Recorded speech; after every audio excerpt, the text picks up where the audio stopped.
Hi, it's Mary with All That's Crafty, and I'm here this evening to share a card project that I want to work on. And I just purchased this image at Michael's. I just absolutely love her. It is a Stampendous stamp, and it's called, let me see, it's Halloween Magic, sorry. I just love her. I thought she was so cute. She's got a little steampunk going on. She's got a gear up here and the pocket watch, and I love this little Masquerade mask. I think she's just perfect, and I don't think she's limited to Halloween by any means.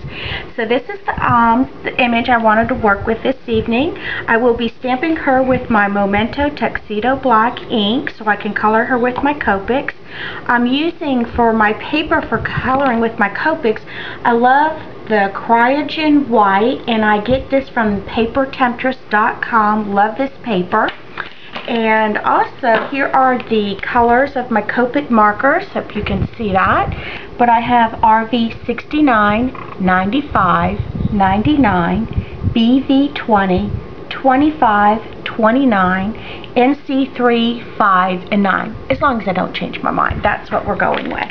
Now, what I use to pick out those markers is a Moulin Rouge paper pack by Prima. Let me pull that out for you.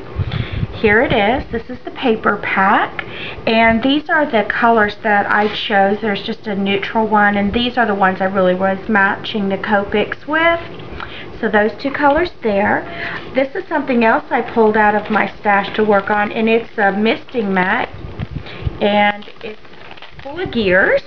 So I have that, and for misting I picked out my Perfect Pearls Mist and Pewter because I want a metallic feel to this project.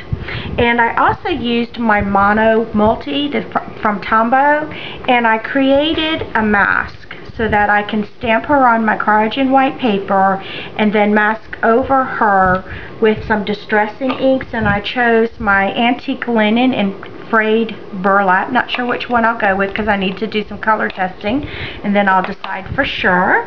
So if you've never made a mask with your mono, just stamp it like on a Post-it note or another paper from your printer, you know, just inexpensive paper, and fussy cut it out, apply your mono to the back, and just let it dry. And well, it's not stuck to anything, just upside down, and then it's re-stickable, so you can put it down and it's not going to leave any stickiness. So that's how I'm going to distress around my object on my paper. Some other things I picked out was my Spellbinders Nestabilities, and this is my Labels 8, so that's going to cut her out of my cardstock. And then I chose some of my I Am Roses.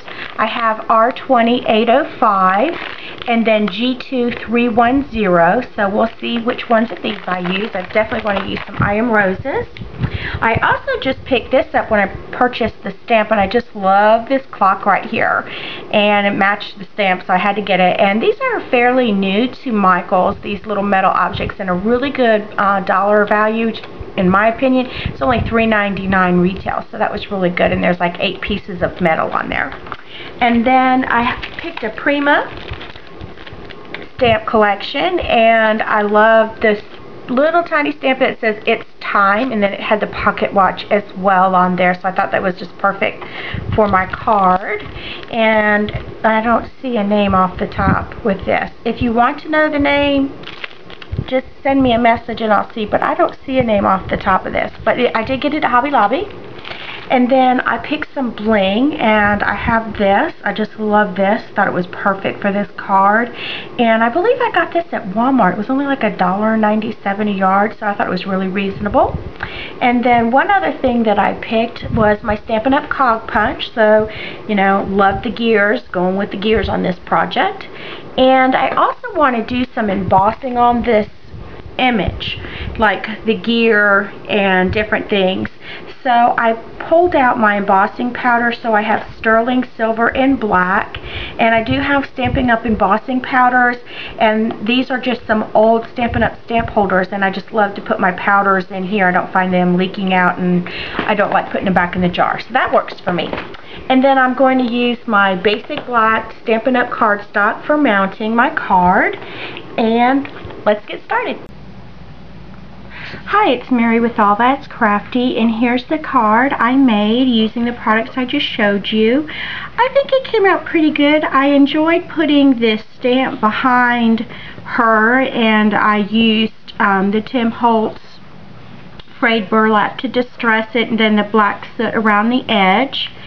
And here are the I Am Roses that I used. These are the G2s, are the bigger ones, and then the small ones are the R2s, and I also distressed those with the black soot. And then I also put a button here, and that was just from a button bag that I had from my stash from Hobby Lobby. And then I did put some of the Tim Holtz gears in here, as well as I used the Tim Holtz edgelet. And the paper was from Prima, and this is a Stampin' Up! Punch, and the stamped images on the background are from Prima. And then of course this was the Stupendous stamp, and I used my Copic colors to color her, and I think she came out pretty good. And thanks for watching.